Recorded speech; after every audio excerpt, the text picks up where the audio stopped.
शांति। आज 6 जून 2021। रिवाइज मुरली है 14 जनवरी 1988। अव्यक्त बाप दादा के महावाक्य हैं, उदासी आने का कारण छोटी मोटी अवज्ञाएं। आज बेहद के बड़े ते बड़े बाप, ऊंचे ते ऊंच बनाने वाले बाप अपने चारों ओर के बच्चों में से विशेष आज्ञाकारी बच्चों को देख रहे हैं। आज्ञाकारी बच्चे तो सभी अपने को समझते हैं, लेकिन नंबर वार है। कोई सदा आज्ञाकारी और कोई आज्ञाकारी है, सदा नहीं है। आज्ञाकारी की लिस्ट में सभी बच्चे आ जाते हैं, लेकिन अंतर जरूर है। आज्ञा देने वाला बाप सभी बच्चों को एक समय पर एक ही आज्ञा देते हैं, अलग अलग भिन्न भिन्न आज्ञा भी नहीं देते। फिर भी नंबर वार क्यों होते हैं? क्योंकि जो सदा हर संकल्प व हर कर्म करते बाप की आज्ञा का सहज स्मृति स्वरूप बनते हैं, वे स्वतः ही संकल्प, बोल और कर्म में आज्ञा प्रमाण चलते हैं।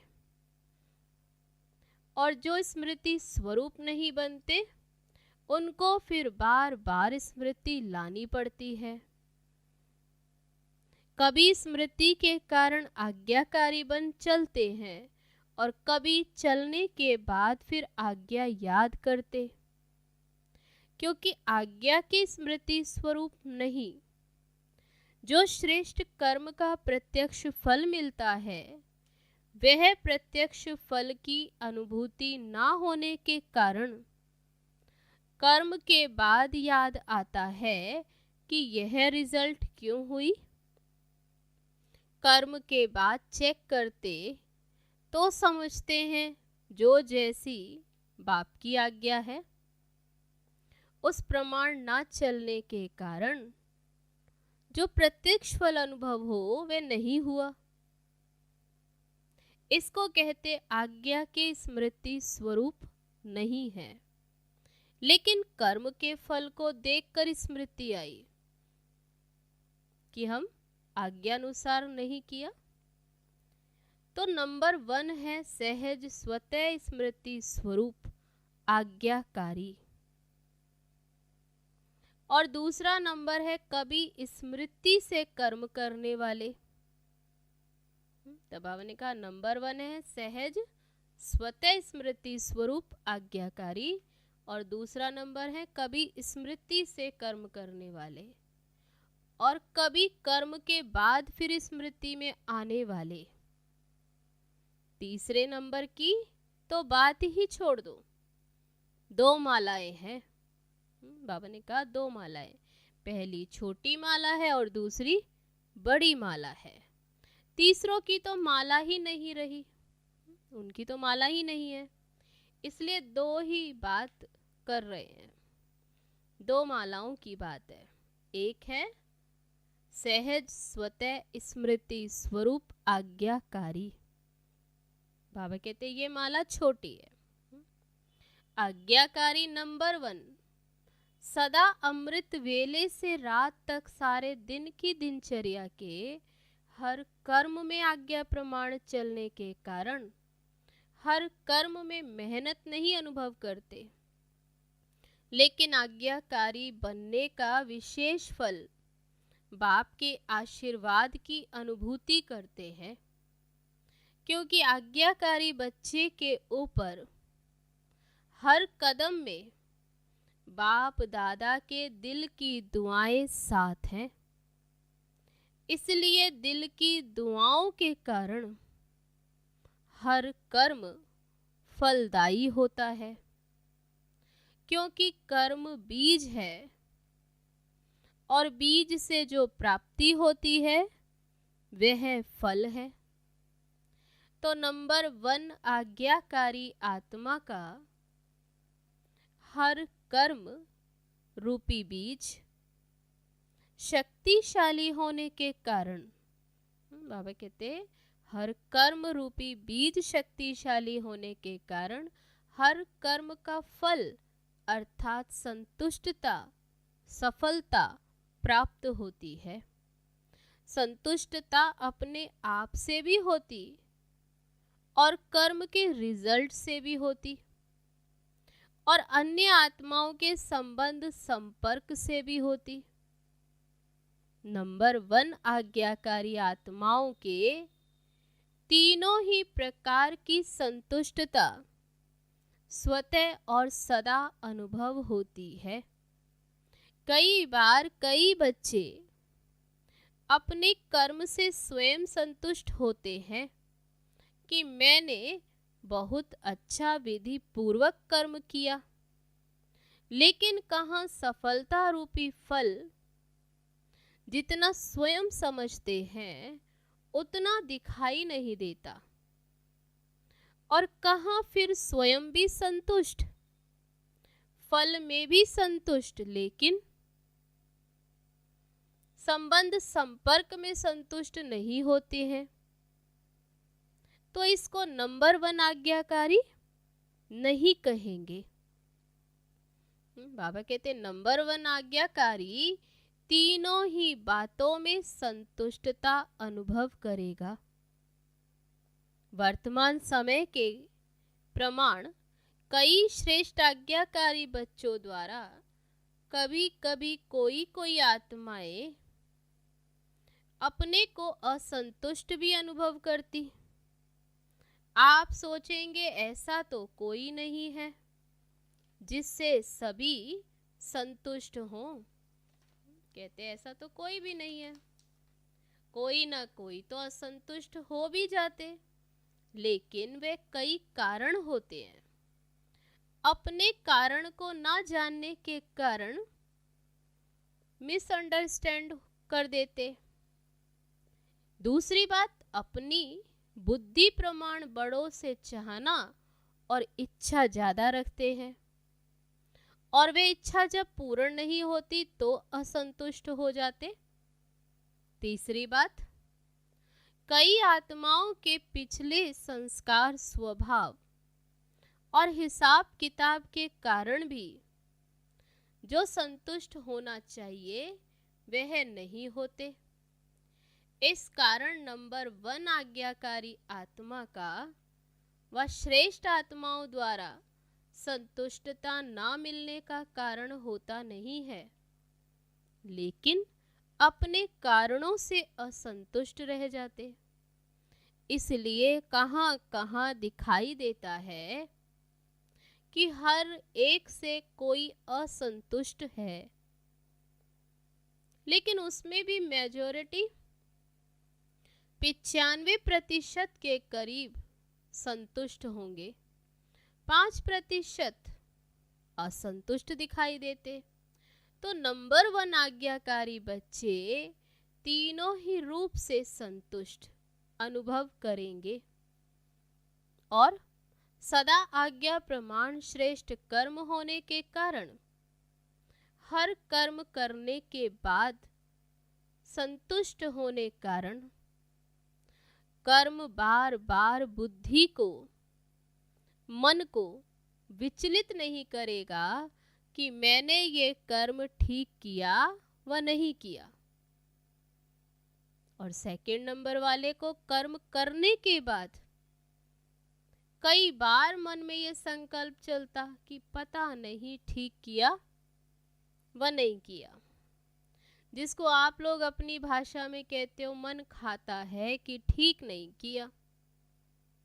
और नंबर 1 आज्ञाकारी आत्मा का कभी मन नहीं खाता। वे आज्ञा प्रमाण चलने के कारण सदा हल्के रहते हैं, क्योंकि कर्म के बंधन का बोझ नहीं। पहले भी सुनाया था कि एक है कर्म के संबंध में आना, दूसरा है कर्म के बंधन वश कर्म करना, तो नंबर 1 आत्मा कर्म के संबंध में आने वाली है, इसलिए वह सदा हल्की है। नंबर 1 आत्मा हर कर्म में बाप दादा द्वारा विशेष आशीर्वाद की प्राप्ति के कारण हर कर्म करते आशीर्वाद के फल स्वरूप सदा ही आंतरिक विल पावर अनुभव करेगी, सदा अतीन्द्रिय सुख का अनुभव करेगी, सदा अपने को भरपूर अर्थात संपन्न अनुभव करेगी। कभी कभी कई बच्चे बाप के आगे अपने दिल का समाचार हालचाल सुनाते, क्या कहते? ना मालूम क्यों आज अपने को खाली खाली समझते, कोई बात भी नहीं हुई लेकिन संपन्नता व सुख की अनुभूति नहीं हो रही। कई बार उस समय कोई उल्टा कार्य या कोई छोटी मोटी भूल नहीं होती, लेकिन चलते चलते अनजान व अलबेलेपन के कारण समय प्रति समय आज्ञा के प्रमाण काम नहीं करते हैं।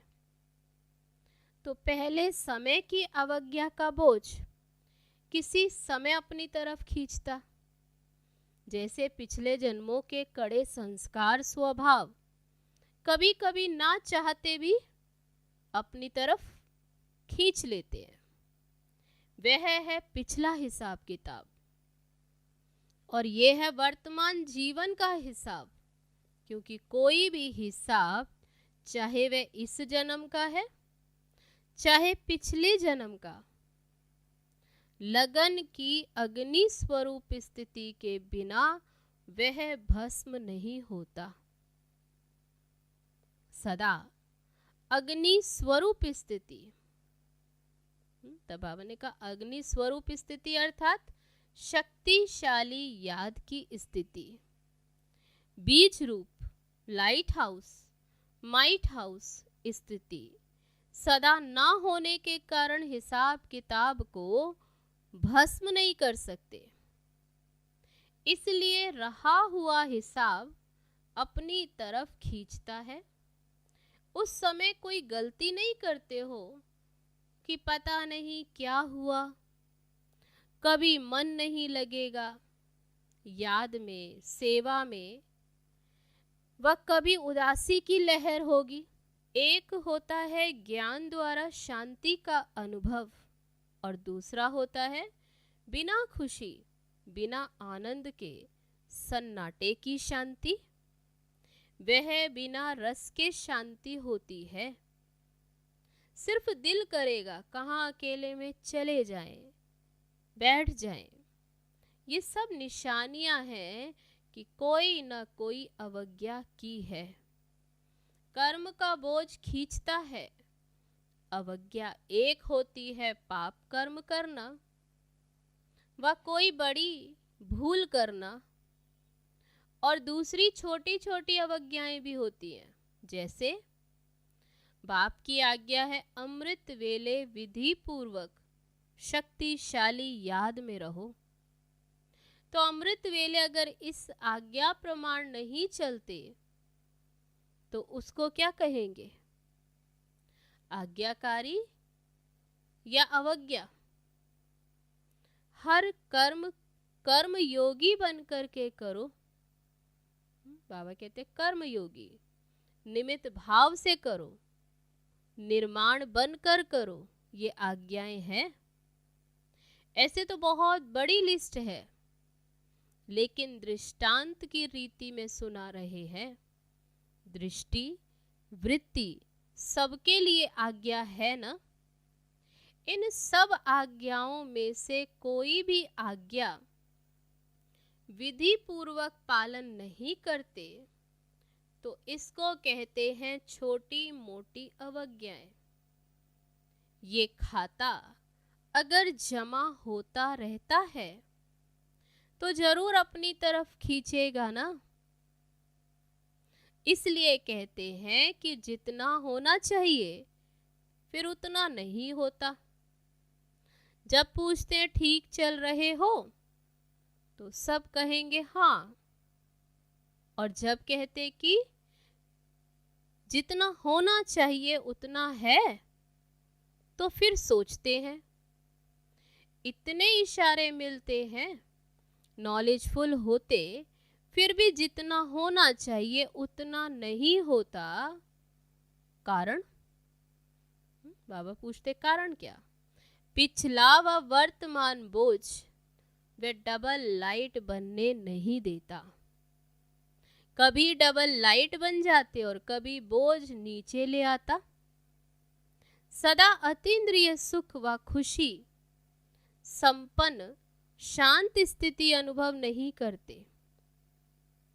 बाप दादा के आज्ञाकारी बनने की विशेष आशीर्वाद की लिफ्ट के प्रति जो प्राप्ति की अनुभूति नहीं होती, जो आशीर्वाद, तो बाबा कहते हैं आशीर्वाद की लिफ्ट की प्राप्ति वे अनुभव नहीं होती। इसलिए किस समय सहज और किसी समय फिर मेहनत लगती है। नंबर 1 आज्ञाकारी की विशेषताएं स्पष्ट सुनी। बाकी नंबर 2 कौन हुआ जिसमें इन विशेषताओं की कमी है? वह है नंबर 2 और दूसरे नंबर माला के हो गए। बाबा कहते एक है नंबर 1 और एक है नंबर 2। तो पहली माला में आना है ना, मुश्किल कुछ भी नहीं है। हर कदम की आज्ञा स्पष्ट है। बाबा ने जो आज्ञा दी तो बाबा कहते वे स्पष्ट है, बस उसी प्रमाण चलना सहज हुआ या मुश्किल हुआ, आज्ञा ही बाप के कदम है। तो कदम पर कदम रखना तो सहज हुआ ना। वैसे भी सभी कौन है? तब बाबा ने याद दिलाया, सभी कौन? सच्ची सीताएं हो, सजनियां हो। तो सजनियां कदम पर कदम रखती है ना, ये विधि है ना। तो मुश्किल क्या हुआ? बच्चे के नाते से भी देखो, बच्चे अर्थात जो बाप के फुट स्टेप पर चले, जैसे बाप ने कहा ऐसे किया, उनके ही पद चिन्ह पर चलना, बाप का कहना और बच्चों को करना, इसको कहते हैं नंबर 1 आज्ञाकारी। तो चेक करो और चेंज करो। अच्छा, चारों ओर के सर्व आज्ञाकारी श्रेष्ठ आत्माओं को सदा बाप द्वारा प्राप्त हुई आशीर्वाद की अनुभूति करने वाली विशेष आत्माओं को सदा हर कर्म में संतुष्टता, सफलता अनुभव करने वाली महान आत्माओं को सदा कदम पर कदम रखने वाले आज्ञाकारी बच्चों को बाप दादा का याद प्यार और नमस्ते। हम रूहानी बच्चों की रूहानी बाप दादा को नमस्ते नमस्ते। ओम शांति। अब है पार्टियों से अव्यक्त बाप दादा की मुलाकात। सदा अपने को रूहानी यात्री समझते हो? यात्रा करते क्या याद रहेगा? बाबा पूछते क्या याद रहेगा? जहां जाना है वही याद रहेगा ना। अगर और कोई बात याद आती है तो उसको भुलाते हैं। अगर कोई देवी की यात्रा पर जाएंगे तो जय माता कहते जाएंगे। अगर कोई और याद आएंगी तो अच्छा नहीं समझते हैं, एक दो को भी वही याद दिलाएंगे, जय माता याद करो। घर को व बच्चों को याद नहीं करो, माता को याद करो। तो रूहानी यात्रियों को सदा क्या याद रहता है? बाबा पूछते क्या याद रहता? अपना घर परम धाम याद रहता है ना, वहां ही जाना है। तो अपना घर और अपना राज्य, स्वर्ग, दोनों याद रहता है या और बातें भी याद रहती हैं? पुरानी दुनिया तो याद नहीं रहती है ना? ऐसे नहीं, यहाँ रहते हैं तो याद आ जाती, रहते हुए भी न्यारे रहना, क्योंकि जितना न्यारे रहेंगे उतना ही प्यारे से प्यारे बाप को याद कर सकेंगे। बाबा कहते हैं जितना न्यारे उतना प्यारे बाप को याद कर सकेंगे। तो ये चेक करो, पुरानी दुनिया में रहते पुरानी दुनिया में फंस तो नहीं जाते। कमल पुष्प कीचड़ में रहता है, लेकिन कीचड़ में रहते कीचड़ से न्यारा रहता।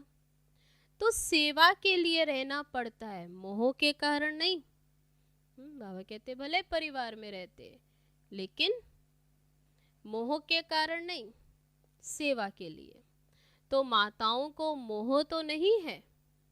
अगर थोड़ा धोत्रे पोत्रे को कुछ हो जाए फिर मोह होगा।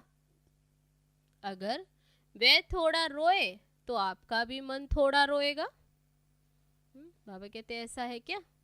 क्योंकि जहां मोह होता है तो दूसरे का दुख भी अपना दुख लगता। ऐसे नहीं उसको बुखार हो तो आपको भी मन का बुखार हो जाए। मोह खींचता है ना। पेपर तो आते हैं ना, कभी पोत्रा बीमार होगा तो कभी धोत्रा, कभी धन की समस्या आएगी तो कभी अपनी बीमारी की समस्या आएगी। ये तो होगा ही, लेकिन सदा न्यारे रहें, मोह में ना आए, ऐसे निर्मोही हो। माताओं को होता है संबंध से मोह और पांडवों का होता है पैसे से मोह। पैसा कमाने में याद भी भूल जाएगी। शरीर निर्वाह करने के लिए निमित्त काम करना दूसरी बात है, लेकिन ऐसे लगे रहना जो ना पढ़ाई याद आए ना याद का अभ्यास हो, उसको कहेंगे मोह। तो मोह तो नहीं है ना। जितना नष्टो मोहा होंगे उतना ही स्मृति स्वरूप होंगे। अब है कुमारों से बाप दादा की मुलाकात। कमाल करने वाले कुमार हो ना, क्या कमाल दिखाएंगे? सदा बाप को प्रत्यक्ष करने का उमंग तो रहता ही है, लेकिन उसकी विधि क्या है? आजकल तो यूथ की तरफ सबकी नजर है। रूहानी यूथ अपने मनसा शक्ति से, बोल से, चलन से ऐसे शांति की शक्ति अनुभव कराएं जो वे ये समझे कि ये शांति की शक्ति से क्रांति करने वाले हैं। जैसे जिस्मानी यूथ की चलन और चेहरे से जोश दिखाई देता है ना, देखकर ही पता चलता है कि ये यूथ है। ऐसे आपके चेहरे और चलन से शांति की अनुभूति हो, इसको कहते हैं कमाल करना। हर एक की वृत्ति से वाइब्रेशन आए, जैसे उन्हों के चलन से, चेहरे से वाइब्रेशन आता है कि ये हिंसक वृत्ति वाले हैं, ऐसे आपके वाइब्रेशन से शांति की किरणें अनुभव हो। ऐसी कमाल करके दिखाओ। कोई भी क्रांति का कार्य करता है तो सबका टेंशन जाता है ना। ऐसे आप लोगों के ऊपर सबका अटेंशन जाए। ऐसी विशाल सेवा करो, क्योंकि ज्ञान सुनाने से अच्छा तो लगता है, लेकिन परिवर्तन अनुभव को देखकर अनुभवी बनते हैं। ऐसी कोई न्यारी बात करके दिखाओ। वाणी से तो माताएं भी सेवा करती, निमित्त बहनें भी सेवा करती, लेकिन आप नवीनता करके दिखाओ जो गवर्नमेंट का भी अटेंशन जाए। जैसे सूर्य उदय होता है तो स्वयं ही अटेंशन जाता है ना कि रोशनी आ रही है, ऐसे आपकी तरफ अटेंशन जाए। समझा? अब है आज का वरदान। थकी व तड़पती हुई आत्माओं को सिद्धि देने वाले खुदाई खिदमतगार भव। आत्माओं की बहुत समय से इच्छा व आशा है निर्वाण व मुक्ति धाम में जाने की। इसके लिए ही वे अनेक जन्मों से अनेक प्रकार की साधना करते करते थक चुकी हैं। अभी हर एक सिद्धि चाहते हैं, ना कि साधना। सिद्धि अर्थात सद्गति।